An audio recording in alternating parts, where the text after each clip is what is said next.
महाराज जी के आज के विशेषांक में रक्षा सूत्र परिवार के सभी सदस्यों का हार्दिक स्वागत है। बाबा जी के भक्तों को राम राम। एक बार ट्रेन इटारसी पहुंचने ही वाली थी तो माँ हाथ मुंह धोने के लिए उठी, तो मैंने पहले जाकर माँ के लिए वॉशरूम में ताज़ा पानी और तौलिया रखा और वहीं बाहर मैं खड़ी हो गई। मैंने देखा दरवाजे के पास एक वृद्ध बाबा बैठे हुए हैं।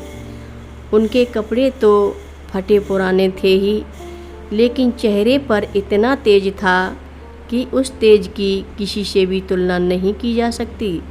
माँ की प्रतीक्षा करते हुए मैं भी उनके पास बैठ गई और बच्चों की तरह अकारण ही उनसे पूछने लगी कि बाबा जी, जो माई अभी अंदर गई हैं, क्या आप उनको जानते हो?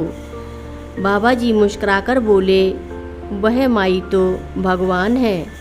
इतने में माँ बाहर आईं तो उन्होंने झुककर बाबा जी को प्रणाम किया। बाबा जी ने माँ के सिर पर हाथ रखकर आशीर्वाद दिया और फिर अपने झोले में से 4 पूड़ियाँ निकालीं और माँ को दे दीं। पूड़ी बिल्कुल ताज़ी और गर्म थीं। उनसे कैंची के प्रसाद की पूड़ियों जैसी महक आ रही थी।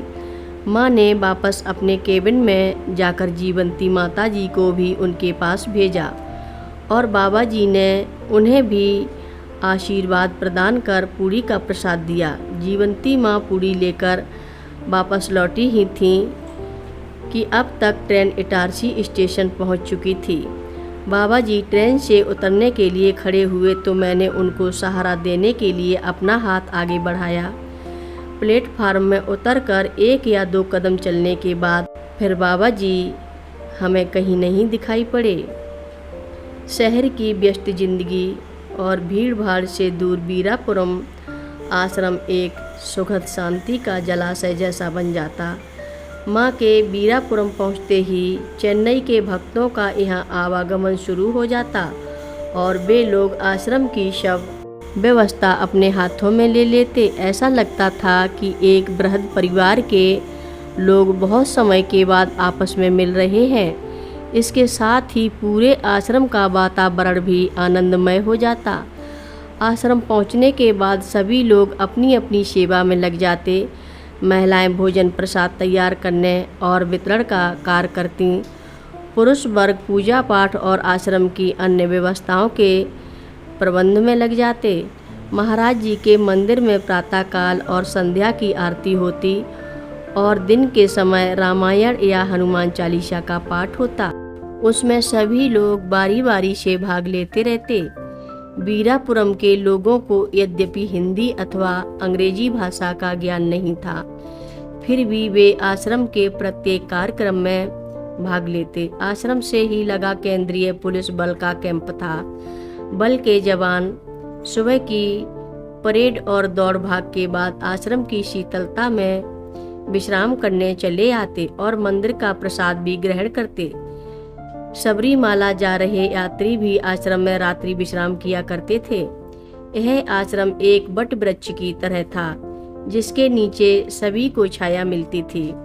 माँ नित्य प्रति प्रातःकाल आश्रम के आसपास पैदल जाया करती थी और मुझे भी इस प्रातःकालीन भ्रमण में माँ के साथ जाने का सौभाग्य मिलता। मेरे लिए बीरापुरम प्रवास का यह समय सबसे प्रिय होता। वैसे तो माँ अधिकतर एकांत ही पसंद करती थीं, लेकिन कभी कभी बीरापुरम गांव की ओर भी चली जाती। माँ को देखते ही गांव में एक हलचल सी मच जाती। गांव के पुरुष, महिला और बच्चे माथा जी नमस्कारम कहते हुए अपने अपने झोपड़ी नुमा घरों से बाहर निकलकर माँ के पास दौड़े चले आते थे और कोई माँ के बैठने के लिए पुरानी प्लास्टिक की एक कुर्सी पेड़ के नीचे लगा देते।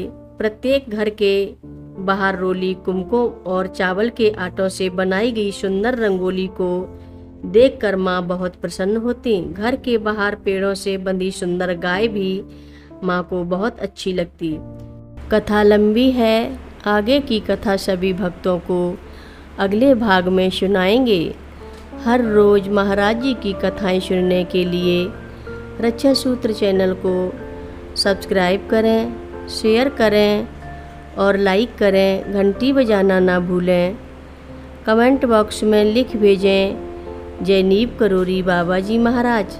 सभी भक्त मिलकर बोलो नीव करोरी बाबा जी महाराज की जय जय बोलो, सिद्धि माता की जय जय बोलो।